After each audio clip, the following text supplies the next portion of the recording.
Welcome to the Event Engine Podcast. This is your host, Lee, and on today's show, I am joined here at Eventec Live by the one and only Lisa Schulteis. How are you? I'm excellent. Thanks for having me. I am honored to have you. We've already had some great conversations whilst we've been here, which has been phenomenal, and I'm definitely looking forward to this one. But before we give too much away, could you give us a little mini bio as to who you are, where you're from, what you do? Absolutely. So I currently live in Phoenix, Arizona in the States, and I actually own 2 companies and run a third. Oh, wow. So sleep is overrated. Sure. But I own Electroline Marketing, which is an event planning, management, and production company. Yeah. I also own Your Event Marketplace, which is a global online directory for the events industry. Yeah. And then I'm the executive director of the Northwest Event Show in Seattle. Holy moly, that is quite a lot. And sleep is factored in? Occasionally. Occasionally. No, that's wonderful. Now, you shared with me before this event, actually, an interesting article about online interactions versus Zoom interactions. Could you give us a kind of a synopsis of the article in general? Yeah, so they did some research recently, came out a couple of weeks ago, and this is not new research. This is kind of built upon some previous, where they did some testing of people who were having live interactions versus people that were having Zoom-like interactions, is what they call it. Yeah. And really measuring neural activity in the brain as well as monitoring what was going on with their eyes. Right. And so, not a big surprise if you look at the summary article. The neural activity in the brain was much higher than it was in the Zoom-like interactions. But there's a lot behind that to kind of unpack. Absolutely. I mean, it was a no-brainer reading it, because right now we're doing this interaction here. I do podcasts basically for a living. We've got maybe 500 or 600 behind me. Most of them are not in person. They are on a Zoom-like platform. Correct. And I don't necessarily pick up on social cues. I'm not looking into their eyes like we are. We're engaged right now. I don't know anything about the neuroscience thing, but I assume specific social neurons are firing right now. We're bonding. We're having a good conversation. Versus if we were doing it on Zoom, I know I don't feel as engaged. I find it harder to concentrate on what the person is saying, etc. So it's definitely a no-brainer, I think, at least in that level. Correct.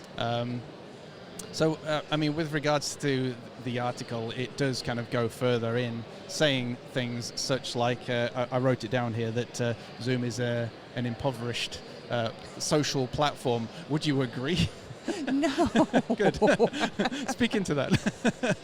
So let me give you a little background on what the actual test was. Sure. Because what's interesting is a lot of the summary articles kind of have the synopsis, but they don't actually say what the test was. Yeah. So they were measuring multiple things during the test. So they were, I won't get into the crazy test names other than, EEG was one of them, right? But they were measuring that neural activity. They were measuring, pupil dilation, eye tracking, things like that. But when you look in here, what they did is they actually seated 2 people across from each other. Okay.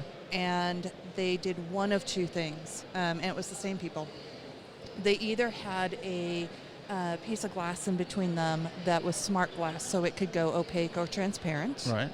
And then for the other portion of the test, they put a monitor in between them so that they would see the person's face. Yeah. And so they would do these short tests, and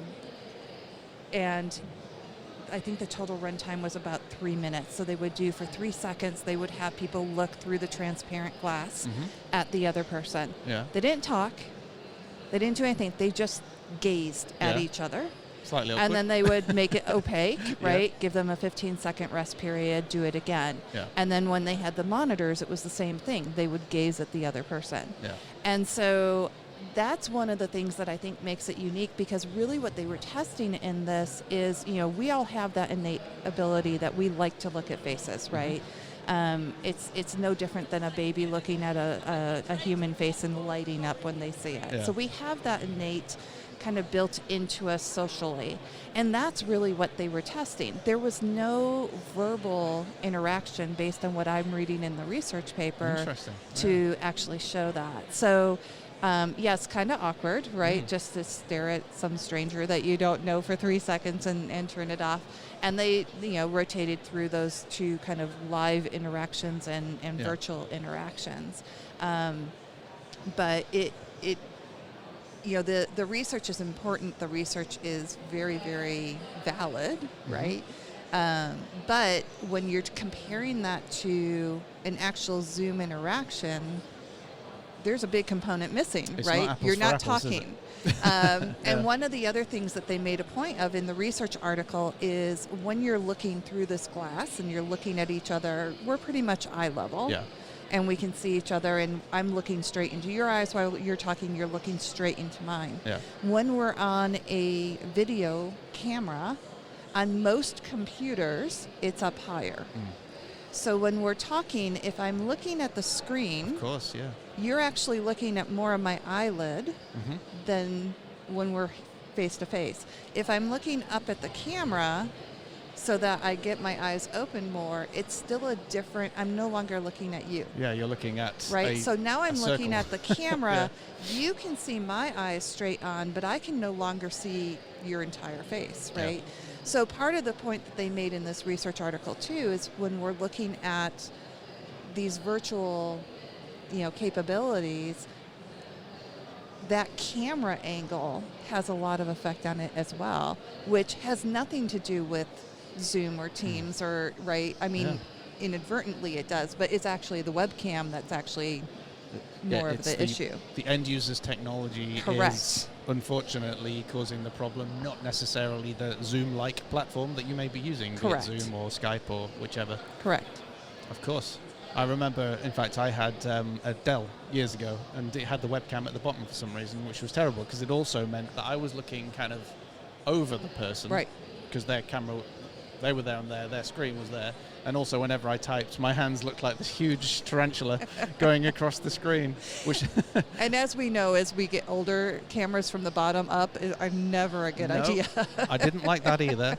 But it also, the one good thing though it did do was it forced me to concentrate a little bit more, because I will confess that when I'm doing podcast interviews or I'm having a Zoom meeting, I will often use the excuse that they don't know where I'm necessarily looking to also be looking at an email maybe, or to maybe just be replying to a message from someone saying, I'm just on a call, I'll call you back and stuff like that. So we never multitask. I don't know what you're talking about. So you, well, that's really honourable that you've never done that in a call, but I definitely have. I do suspect you have. Maybe, yeah. Maybe. But yeah, so, the only good thing about that was it forced me not to do that, so I felt a little bit more engaged. But still, there is something about kind of looking at a screen. I do feel detached from it a little bit. I feel detached from that person, and I give myself more leeway to think about other things, even if it's what the upcoming question is. So I'm almost, their voice almost becomes a little bit of the Charlie Brown teacher. Do you remember Charlie Brown? Oh, yeah. They kind of, and I'm kind of staring, slightly not focused at them, the dazed expression, thinking what's the next question to follow this up, etc. Right. I still think that now, this is a kind of not really planned interview. We want to see naturally where this goes. So I am still thinking, but I'm also looking at you and listening intently, because this is it's a conversation which is completely different, obviously, to what they were doing, and also it's in person. I can't start doing this because it looks impersonal. For people listening on the podcast, I just looked at my notes. But yes, that would be very impersonal. We've established in our company, because we're global, something called Kettle. We say put the kettle on, and we do it twice a week, 2:00 on a Monday and on a Thursday. And in our experience, Zoom, it's actually on Google Chat, same sort of thing though. We all jump on camera and we share what's going on. We don't really talk about work that much. Maybe someone's been on holiday, they'll share some of their pictures of the holiday that they just went on, or maybe someone's found a new tool that they want to show off. Oh, look, I found this software, this is really cool, what do you think of this, etc. And we have like half an hour, sometimes up to an hour, of just chatting about anything. And through that's allowed us to kind of build friendships. Right. And I do really feel genuinely close to my team, many of whom I've never met, ever. Some of them I've talked to on camera for 12 years. Yes. How do you think that kind of compares to what they're talking about, and what do you think that we're doing that is improving those communications? Well, and I think that's a really good point, because when we're, obviously live is always better, right? Sure. We all prefer live. We're at a live event right now. I'm a hugger. I always forewarn people. I'm like, I promise I won't like stalk you or scare you, but I am a hugger. So when I come to events and I see somebody I haven't seen for a long time, I love it. I give them a big bear hug. It's great. It's my preference. The pandemic was awful on me. I couldn't hug anybody for 2 years. Other people were probably very happy about that. Sure. So live is always better. But there are very specific situations that either we have to do virtual, or virtual is sometimes better, or hybrid is sometimes better, right? And I think it's looking at it from a level standpoint, right? In live, I can see everything that's going on with you right now. I'm not only looking at your face, I can see your body, actions. I can see, whether you talk with your hands like I do, which you don't. I'm constantly moving. But I can see your entire body reactions when we're having a conversation. In virtual, we kind of get it from, the neck up, right? So I can see kind of what's going on there. If the camera's on, I can still see your reactions. I can still see if you smile. I can still see if you don't. I can see if you make a face at me when I say something that maybe you don't like, and you don't realize that you've made a face at me, right? I think I do that all the time. I know. And then, then we go the next level where people turn their cameras off, right? Which is the equivalent of a phone call. And so we have these different levels of interaction. And I think what you all are doing as a team is great, because you are actually taking the time to build your team. Whether that's in person or virtually, you're taking the time to build your team. You're taking your time to actually show your members of your team that you care, right? That you give a damn, right? So a lot of companies don't do that even in person. So I think what you're doing is a great way to facilitate that, especially in a situation where you are all over the place. I have people that I've worked with, for years, that I finally meet in person, and somebody will say, wait, you said you've known them for 7 years. I'm like, yeah, I have. But this is the first time I've seen them in person. And so any type of video interaction, it's giving us a capability and giving us something that we don't have for the in-person. Is it a perfect replacement? No. But is it better than a phone call? Yes. Absolutely. Agreed. Right? Because on the phone call, you can't, most of the time you can't interpret. I have one client that he'll say something and he's like, I just heard you roll your eyes at me. And I'm like, okay, you know me way too well at this point. But so it is providing us, that ability. I think it's reevaluating how we use it, right? How are we going to, are we eventually going to have the technology that we can look at the middle of the screen and look at you on my screen, and the camera's picking that up in the right place because the camera again has moved, right? Or is there better camera placement? It's like the people that have their camera on the stand and they have it to the side of the computer, so you only ever see the side of their face. It drives me crazy.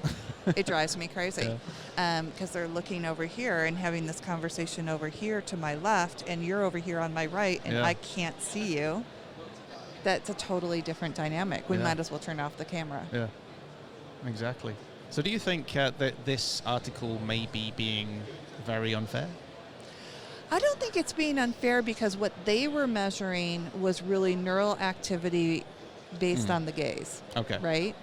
What I think has happened is I'm listening to all these people in the event industry, because the summary articles, right, are talking about live interaction versus Zoom interaction.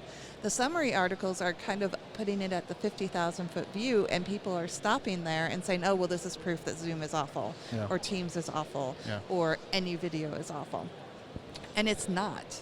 It is proof that we need to do better at making sure that when we're interacting, whether we're live or on a video, that we're doing face-to-face, eyeball to eyeball, and having as much communication as we can. Yeah. Because again, we innately have it built into us that we like looking at faces. It's part of the way that we communicate. Well, I'm thinking of our journey because, I feel like, it may not be reciprocated, but I definitely feel like we like each other, we get on well. There's a vibe where I feel like we could have a laugh and a joke. And that started from our initial messaging each other, where I texted you, said I was excited, you sent me a friendly response. So in text, I got a kind of understanding of, yeah, I think we're going to vibe. Right. You weren't super corporate. You were excited to be in London. I welcomed you to London, stuff like that. So I already felt. And then you took the time yesterday, in person, obviously, to come over, and we had a lovely chat, and we shot the breeze for about 20 minutes, talking about all sorts of things, etc. So again, there was that magic there. I think about the in-person interactions, the social cues, of which I have no idea what they are. I think that's all subconscious, isn't it? There's probably experts that know what they are, but I'm unconsciously picking up on things, body language, like you said, etc. So I do agree, nothing beats in person, but like you said, I do have those friends, like we vibed via text. I've had friends that I have literally text chatted to on Facebook for, I don't know, 8 years, and then met them one day at an event. And other than the first initial, hey, hug, I'm a hugger like you, we then carried on chatting like there was nothing. So is there something to be said that, yes, video is also great, but is it the quality of conversation as well? Because I did feel like we were already vibing in, and did you feel the same vibe back when we were text chatting?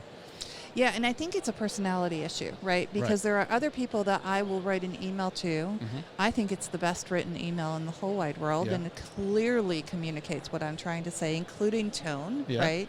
And they get it, and for some reason they're offended, right? And I'm like, wait, what did I say? It's kind of like with my husband. I'm like, that is not what I meant. That's what happens when I text my mum, and she texts me back shouting at me, what did you say that for? I'm like, it's, my poor husband. But, so communicating is hard anyway, right? So communicating via text or email is difficult. Sure. Video makes it easier, and live makes it that much better, right? So again, I think it's different steps that we're taking, and we have to utilize what we're able to utilize. I've been known, with the whole chat GPT, I've been known in the last few months to take an email, put it in there and say, this is who I'm writing to, especially if I'm writing to somebody in a different country. Sure. And I will ask it, is there anything in here that could potentially be offensive, right, for this particular audience? Of course, yeah. Because I want to be considerate of that. But from a video and an in-person perspective, I spoke twice yesterday on stages. I've got another one this afternoon. I love speaking live because I can watch the audience, and I know when they are responding to something that I've said and they really get it and they understand or agree, and I can watch them and know exactly when I lose them. Yeah. Right, where maybe I need to now break down something a little bit more. Yeah. And so we have those visual cues that are available to us live. We also have them when we are on video, just a little bit less because, again, we're looking from basically neck up, right? Yeah. So I can't see what else they're doing and the rest of their body language. So I think the biggest lesson from this research is that, yes, innately, we are going to have much more neural activity, even when we're not talking, just looking at each other. And a live interaction, obviously, is going to be much preferred over a virtual. Yeah. However, that doesn't mean that we stop doing virtual events. It doesn't mean we stop doing hybrid events. It doesn't mean we stop doing virtual meetings with our team. There's a time and a place for everything, and we have to make the right judgment call based on that. Absolutely. With regards to virtual events, for example, as I've walked around here in Event Tech Live, there's probably about 6 or 7 companies, probably more right now, that are offering virtual events. We've supported companies as well in the past with virtual events, and one of the things, well, I guess a couple of the things we've found is for the participants, they very often shy away from the networking areas where they can go into the Zoom-like areas to go and meet other people, so people don't want to do that.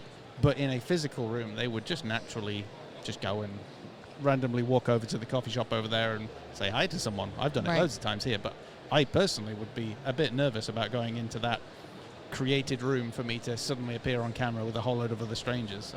That feels weird. The other thing which you mentioned is the speaker being able to see who they're talking to as well. Very often on these virtual events, the speaker is speaking to a camera with no visual on the people. Their text chat maybe on the right-hand side as people are, oh yeah, great point, blah, blah, blah.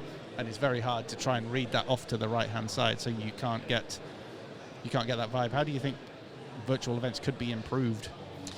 Significantly. Yeah. So networking is one of the hard things, Yep. right?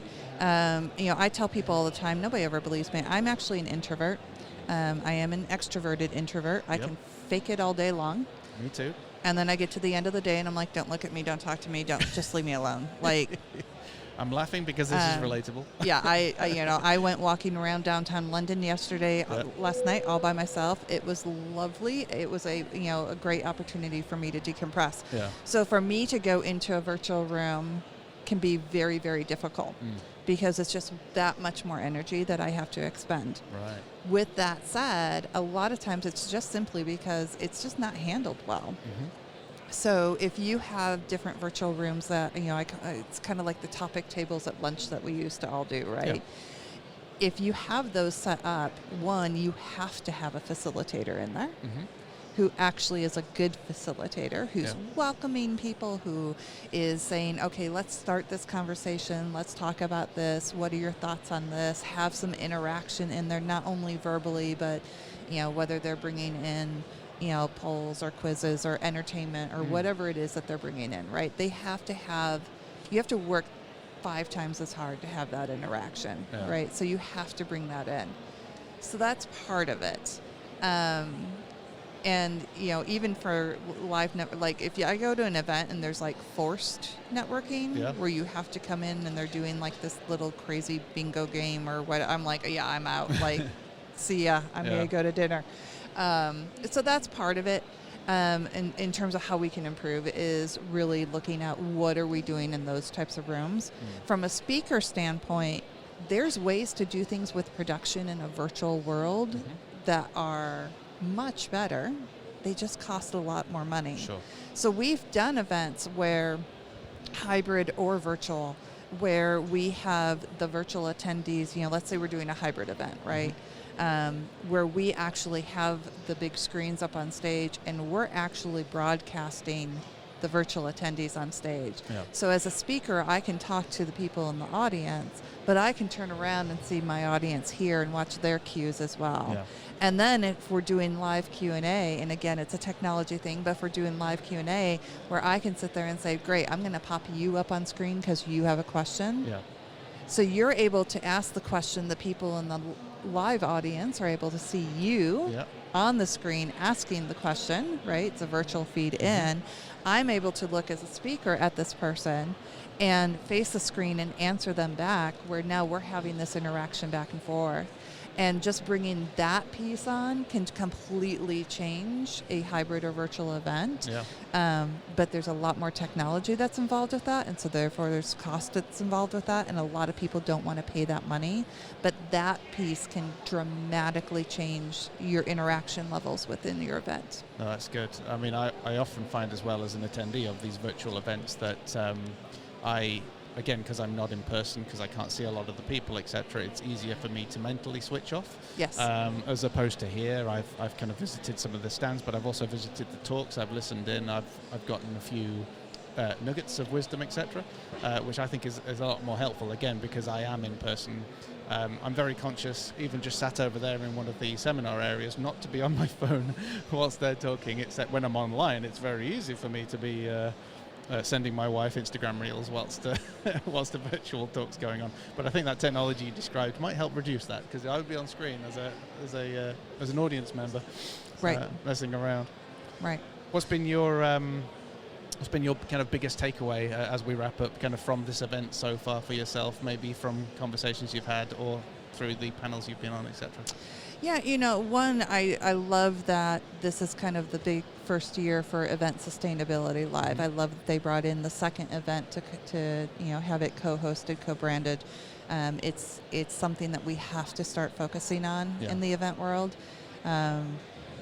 we're really good at making a really big carbon footprint with our events. So it's something that we have to start focusing on and actually do things about. So that's been great, having some of those conversations. For me, it's always, like I mentioned, it's a big family reunion. So I get to see people, especially living in the States. There's so many people that I know over here in the UK, and I just don't get to see them in person that often. So for me, just being able to reconnect with those people, have those conversations, being able to connect with people in person. You know, I'm going to call him out. It's funny, Will Curran with Event Profs Community. So Event Profs Community, and he's working with Click. He lives in Phoenix. We live 30 minutes apart. We met in person for the first time 2 nights ago in London. He's here. I need to go and see him as well then, because I'm friends with him. I didn't realize he was physically here. He's That's over terrible. in the Bazaar. I'm ashamed of myself. But it's funny. We live 30 minutes apart. We have been connected online for I don't know how long.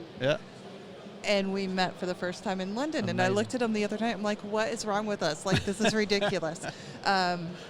But it gives me the opportunity to really come in and connect with people that I haven't been able to connect with, regardless of where they live, have some of those conversations. And just, you know, it's nice just having to chat with people to see what's going on with them, what difficulties they might be facing, where we can sit there and go, oh, yeah, us too, right? Or, oh, we solved for that. Or, wait, you solved for that? Share, you know, let me know. So it's just being able to be here with everybody is always just the best part of it. No, that's awesome. Well, thank you so much for your time. Absolutely. Before we wrap up, what's the best way for people to connect with you? Probably on LinkedIn. Okay. I'm on there multiple times during the day, so probably within LinkedIn. We can probably put that in the show notes. Absolutely. And put the link there. But that or my email, but yeah, definitely on LinkedIn. Yeah. All right, folks, you've heard it here. Connect with Lisa on LinkedIn. Thank you so much for your time. It's been very eye-opening, and I look forward to chatting to you online at some point and us trying to do another interview and comparing how we felt. I know, right? That'll actually be a good comparison. There you go. That'll be a good study, wouldn't it? There you go. Well, thank you for having me. I appreciate it. Thanks so much. All right. Thank you very much. Take care.